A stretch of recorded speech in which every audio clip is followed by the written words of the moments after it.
Go for it. Yeah, go for it. Yeah, Nigel, I've answered around, so I'm just having a look around to see anyone who is semi-familiar. The very brief part before we get into questions. We are, as described, the world's greatest lock hackers. If you believe that, you've just golden off to believe the other answers we're going to give you. Anyone who's heard me speak before, you'll notice know anything, it's all just essentially talking shit with a lot of us. Yoss is world famous, I'm even famous in my own house, I don't know these two are.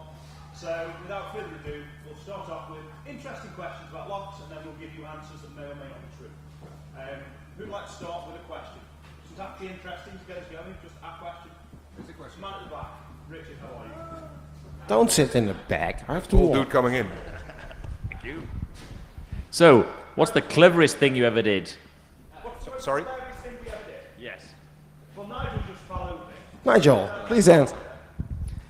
I agreed to be on a panel with these four idiots. 3 idiots and 1 invited guest. No. I guess he wanted a serious answer from you guys. Oh God, with regard to locking, there are many hilarious things. The common one that I suspect Nigel's done at least many times, if not more. Again, with warrants and so on, I mainly do because I'm busy and greedy as an auto locksmith, I get people to send me a text message with the registration number of their car, the postcode where it is, and I generally make a start on making the keys for it, I give them a shout and say, your keys are ready, come and pay me. Many times I've opened the wrong car, I've made keys for the wrong car before, including a particular rock estate in Stoke where the woman decided to chase me in the car that I just made keys for. And so after we drive around the block, I managed to get away in my van, hide for a while, bring the customer, it turns out it was her neighbour who I had to make keys for. And so because I'm a man of integrity and I don't price easily, I passed it on to my friend and I did. Then when he got there, she obviously didn't recognise it was a different van, different person, different anything. He had an hour of bollocking, the police were called. He knew nothing of it. That's just one short story of the general chapters. Once we had a small lockpicking table at DEFCON with small lockpickers. And at one point, I've been sitting there for some hours and I feel like, I wanna walk around it and browse it. And so this guy came over, he's just like, so I see a handcuff lying around, can you teach me something? And handcuff shimming is one of the easiest things to do. If you explain it properly, it's basically just slipping something in between the handcuff and removing like a small latch. It's Basically the same way you would you would. If you want to get these off with the same technique, that would be very easy. Yeah. So what I do is I give the guy handcuffs. I actually tuck him to the table. I give him a shimmy, and I look at my friend and I'm like, I'm gonna be right back. And can you take care of the table without hurting people here? And what happens? I actually run into my, at the time, girlfriend, and like 10 minutes became like an hour and a half, and I come back to the table, and the guy's still sitting there like working the handcuffs, and I'm like, It's called a captive audience. Yeah, 2 tensions on one side. 1 or 2 tensions on the other. 3T on both. Yeah. Just try it. At least you can get one side out. Can you do that? At the locksmith exhibition, Scott Live shimmy. this same thing, put the handcuffs on so tight you couldn't get the shims in, and basically he's there for about 20 minutes, his thumb's going through. Please hold my. He's got no key. Of course we don't have keys. Police issue, UK police issue handcuffs, and he cannot get them off. We're like, do you want a hand? And the rate was going, he would immediately use his hands. Bug Blue is attempting to show how to shim the. Yeah. I'm just live shimming. He's never done it before, and he's quite rubbish at most things that he attempts. So he's going to be running that through most of the demonstration. You need to shout out if you like. Yours, can I have your tools? They are much better at this. What? Oh. No, that's yours. So this year at EMF, I organised last year's EMF Lockpicking Village, and this year I organised the same thing. So we went to extent we got a tent, we paid for a tent, we organised tables, we organised chairs, we organised pickers, we have support staff, we have barrier, we have tools for sale, we have tools for use, we have lots of use for What I didn't remember to do was ask London Hackers to bring the locks to the event. So for the first 3 hours, the Lockport Village had no locks. It's a small oversight, but it's a fairly major one.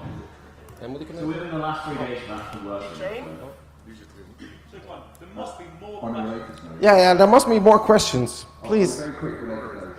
We also felt like last time. We also felt like this time. It gets dark, you know.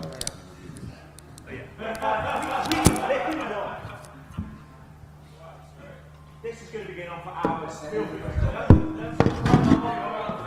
Do not look at the man behind the curtain. Pay him no attention. Okay, so that's that one. Who's got the next question? This may well be more of a roasting. Okay. What's the best way to get through those dimple locks, the ones the keys that have like partially drilled in holes either side? Would you like the microphone before you answer? There are a number of techniques that you will be familiar with. The most common, the easiest to do, and the most successful would be with the key. Oh, congratulations. Yeah, start off with the key, and then the next one will be to pick them. Once you can pick a lock, the principle remains the same for everyone, which is if it moves, leave it alone. If it doesn't move, pick it. Move up there. Dimple locks, I personally find easy to pick than standard locks, based on the fact that generally speaking, the keyway is massive, so you can get a reasonably large pick in there.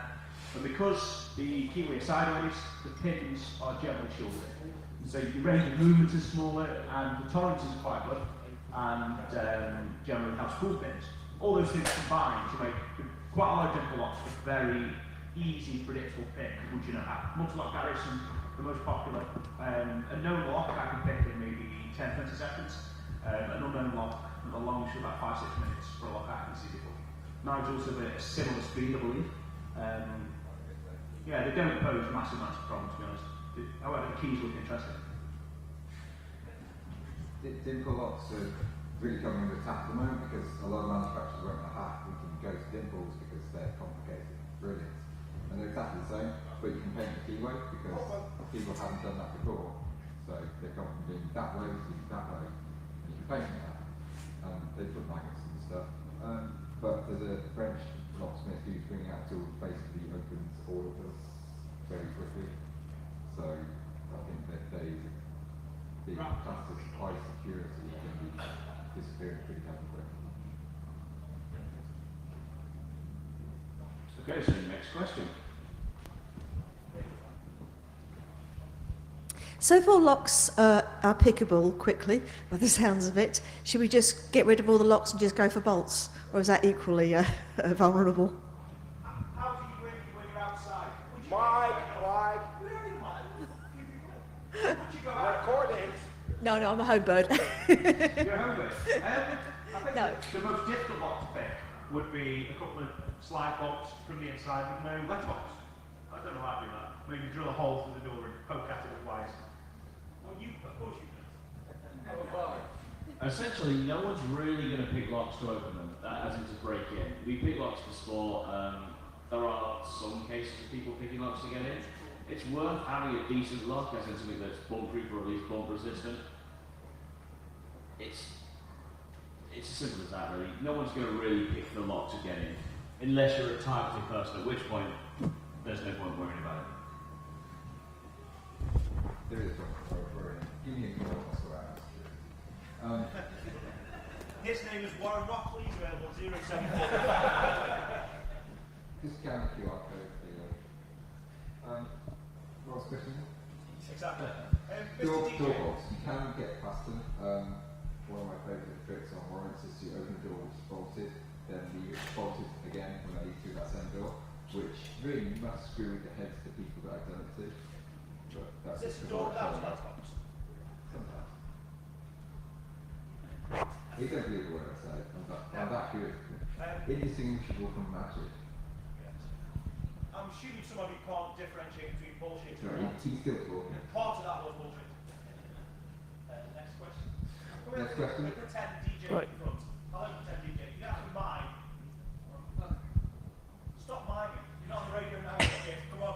So I was wondering when you said people that lockpick don't lockpick to get indoors and stuff. It's not really true. But I mean, how do burglars get in? Surely there's armed burglars that do that. This is a mic, and you should be hearing me right now. Tiny mic. What was the first question there? How do burglars break into houses? Basically, that's the question. Or why don't they use lockpicks? I have a microphone. He won't show up if you don't give him a microphone. Okay, so why would a burglar not use lockpicks?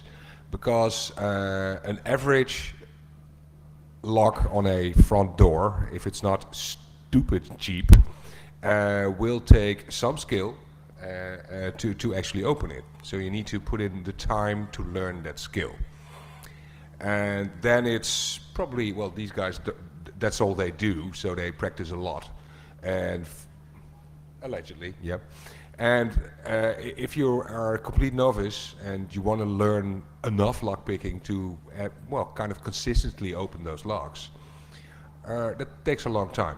And the key word is consistent. Because if these guys go on a job, they get paid by the hour, I reckon, or by the job.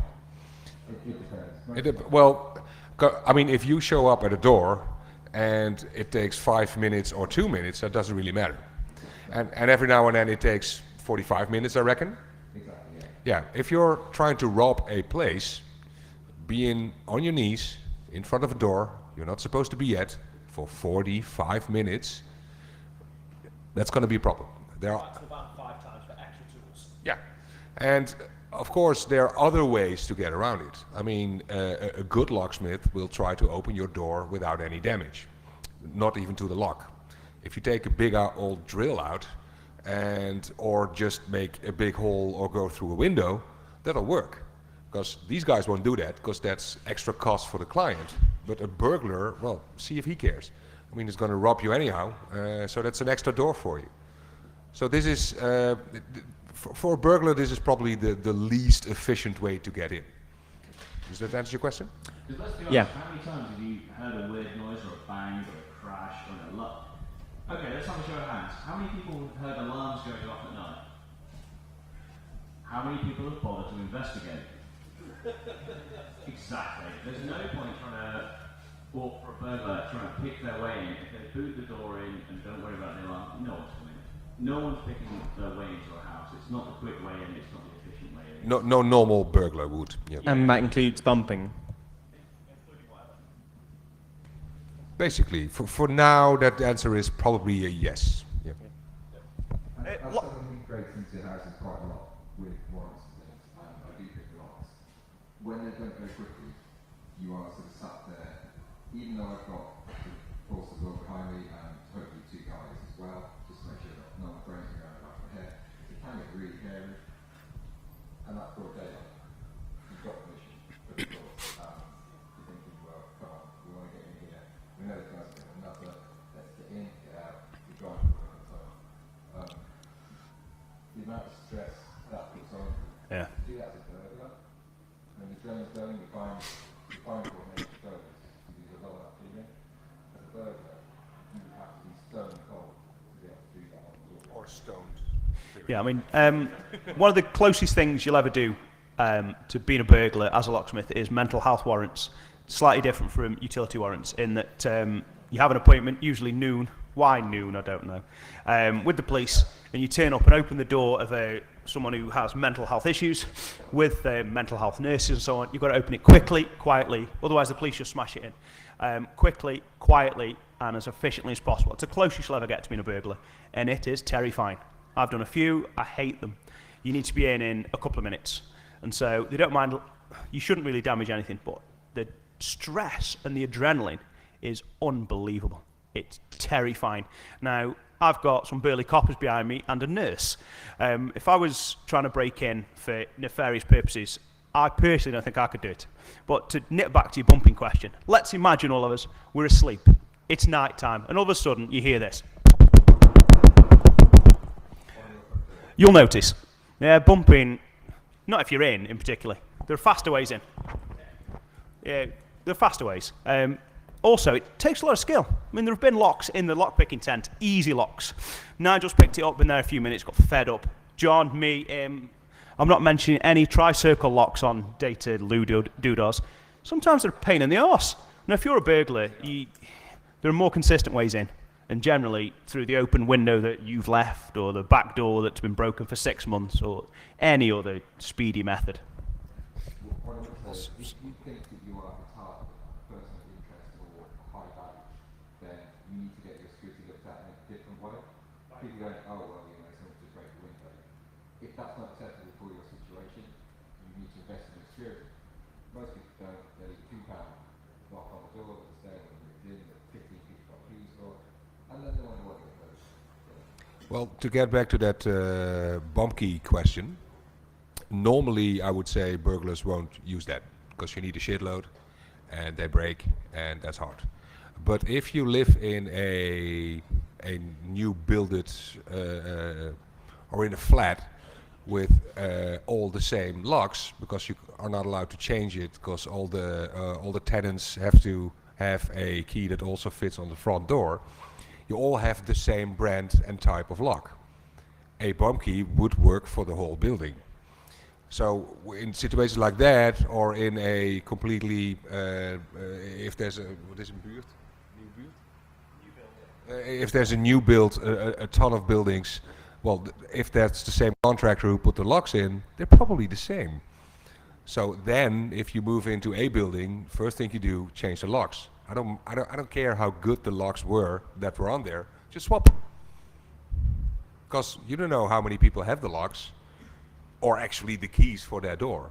So that's good security. But normally bumping shouldn't be a problem. And well, that's it. But that's been said, there is some new research that I was kind of involved in, that we're making bump keys from just the pictures of your keyhole. This is fairly new research. I saw this pop up, what, 4 or 5 days ago? Yeah, something like that, yeah. It's quite new. You've been busy, though. Kinda, yeah. And it looks, well, it looks promising. Actually, it works. And we just made an app that will, well, that will enable you to do so. Yeah, it's the bigger we. Hi, Buck. And we collaborated with some guys in Germany. Christoph, Decoder is his name he goes by online. And we just took pictures of keyholes and basically figured out the rest of the info you need to actually make that bump key. And we had those printed first by Shapeways, because they do different materials that are working quite well. And sorry?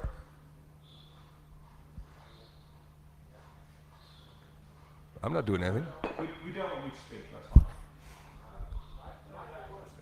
Yeah, they work with nylon. They print with nylon, and we can't print nylon ourselves yet because it has to be too hot.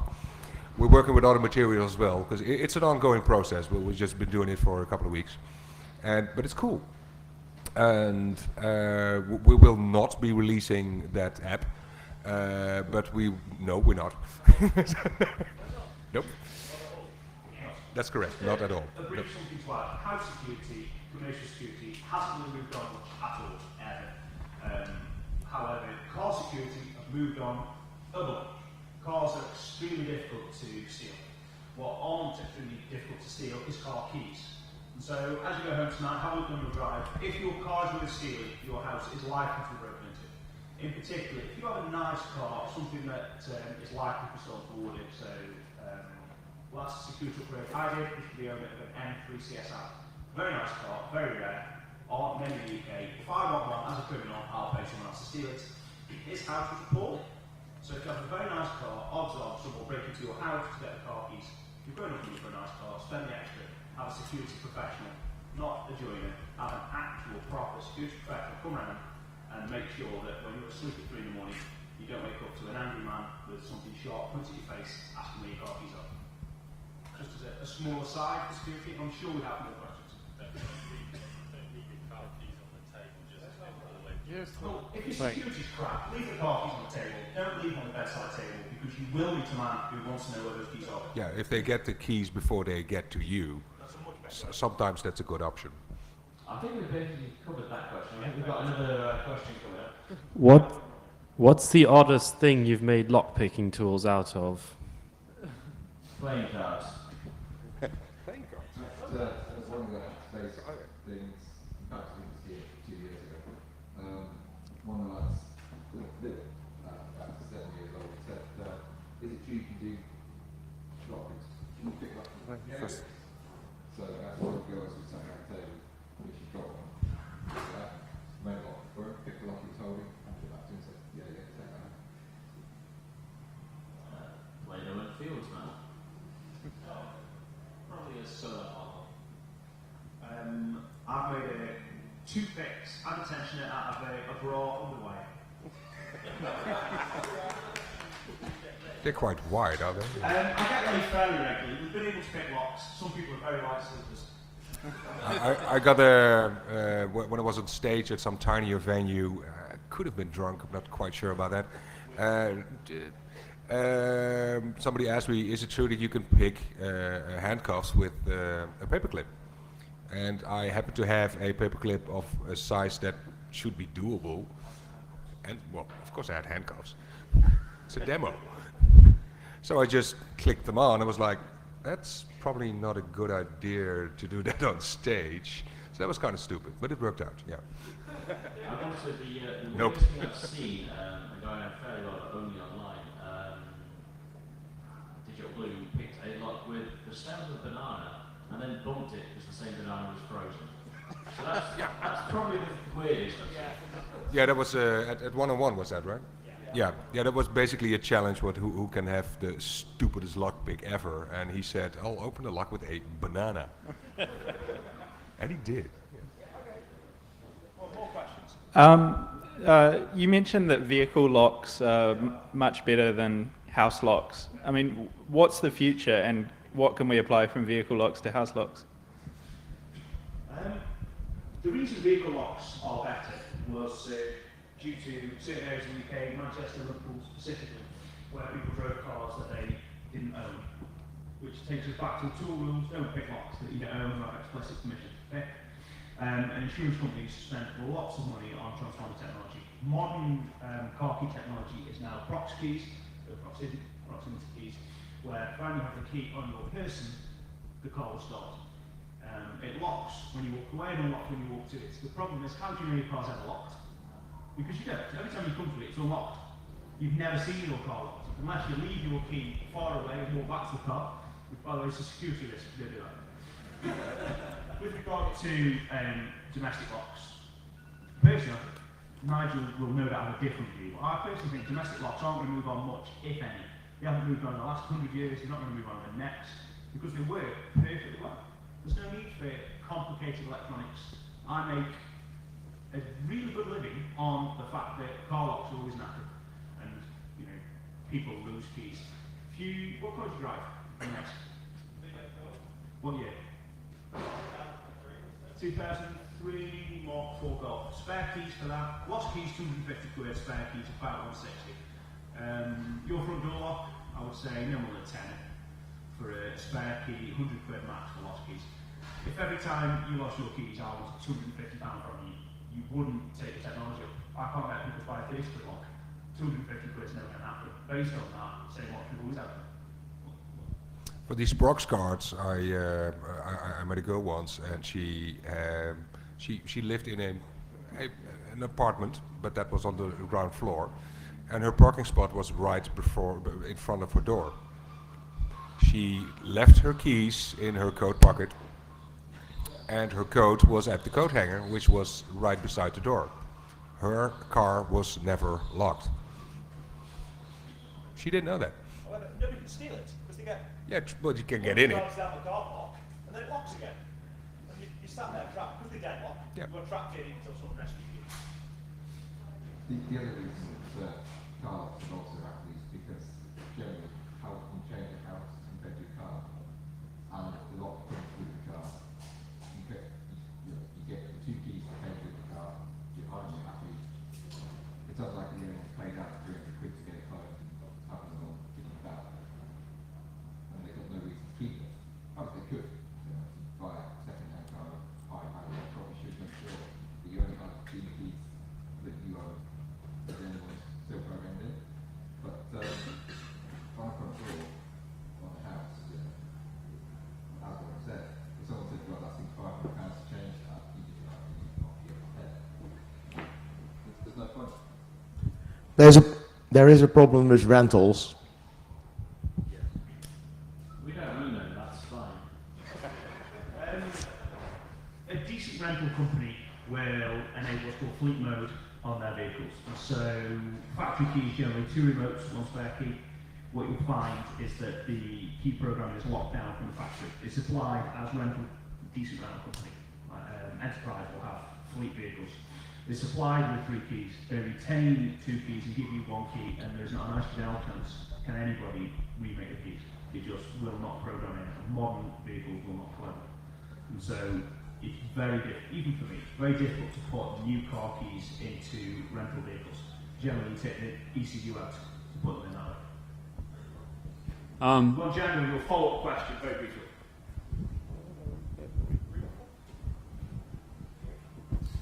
Some crooks found a workaround. They removed the RFID from the official key, Glue it to the reader. glued it near the reader, just hand back with the empty key, and that can be cloned easy.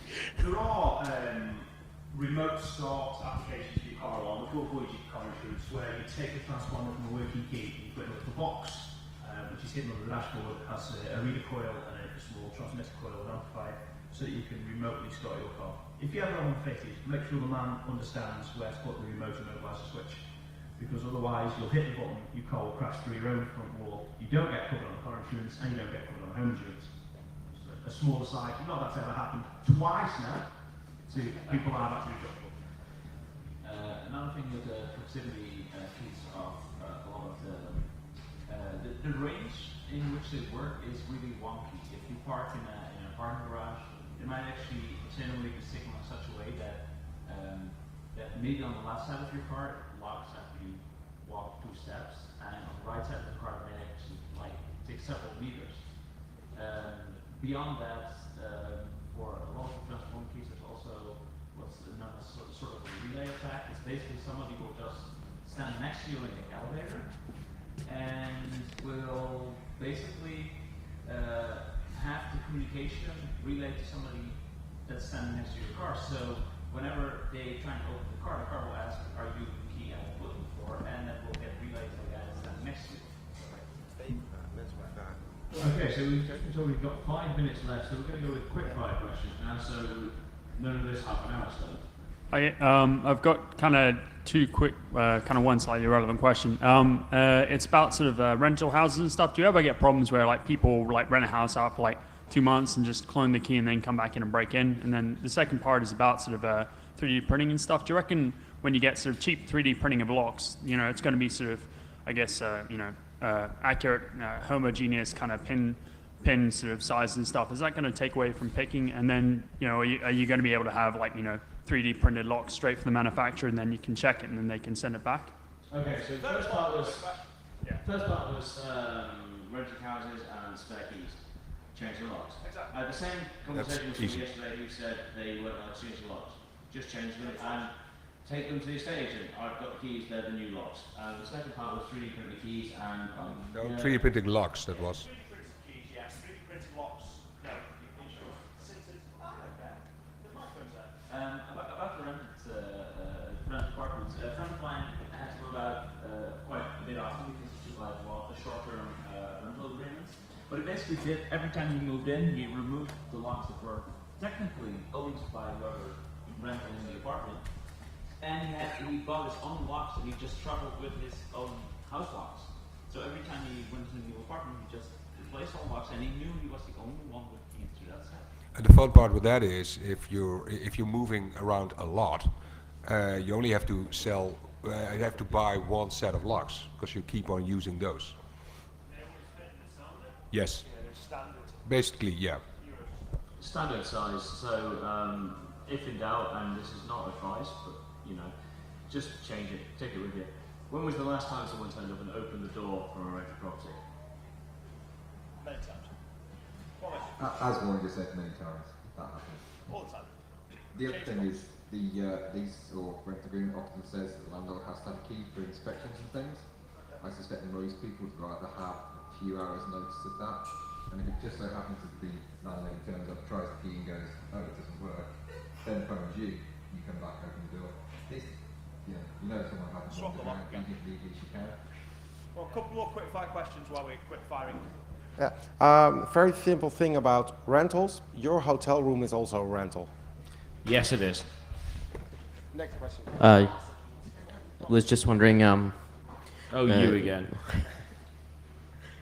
How many pins? What's the most amount of pins that you've seen in a lock? The most amount, 21 for me. The most I'm aware of is 24. Could be. Yeah, I know there's the I forget the name of it. The most I've picked is 12. Okay, that's good. Next question. No, sorry. I've got a 14-pin lock if anyone wants to have a look at it. You got shut down. Time is up. You can shout loudly. They can turn the mics off. Yeah, let's do that. Can we have Let's one more get there question? for one more question. One more question? Okay, where? Who has a good one? Who has one last question? Really, guys? There we go. Yeah, I go. What was the hardest pick you had to pick? Hardest lock to pick. What was your hardest lock to pick? Go around. Jos. Well, I know instantly which one I wanted to tell you about, but I can't. So Okay. I'll skip that one if you don't mind. Quite boring answer, but pretty much every lock I have to go to as a paid job begins out as the hardest lock I've ever had to pick. Ford Fiesta with proximity key. The customer didn't know that her key fob had a key in it. The lock had never been used in 5 years. That took me 2.5 hours on a HU 101 after school. It did open in the end and I got paid, but 2.5 hours I think is the longest I've ever sat and picked a lock. This is going to be a really ridiculous answer. A master padlock, because I was stupid enough to take the bet that I could do it while upside down. Okay, so there's two parts to this. The longest I've spent trying to open a lock is 3 minutes, which was an Ingersoll 10 lever. 3 months. Yeah, the longest. Yeah. The most expensive lock I've picked in the quickest time was someone asked me to open Banham as a challenge, and it took 3 seconds.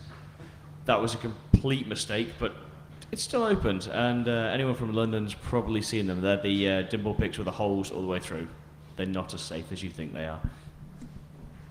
Are we allowed to tell people about that? This one was really difficult because I had no tools, but I've just done it on stage. No, it's not that difficult. with no tools. Without tools. Okay. And that kind of wraps it up. You can watch the video. Thank you very much. I once spent 3.5 hours on a safe at a safe opening weekend. Literally, my arm was so tired that I got someone to get a piece of wood and put it under there so that I could continue, so I didn't drop the levers. But I got it open in the end. It took an hour to get the broken key out first before I could even start. Then, of course, there's locks that you just fail to open, and that does occasionally happen. Anyway, Lockpicking Village is over there. Thanks so much. Just out of the door, you're in the Lockpick Village. Come by there. See you there. Thanks for the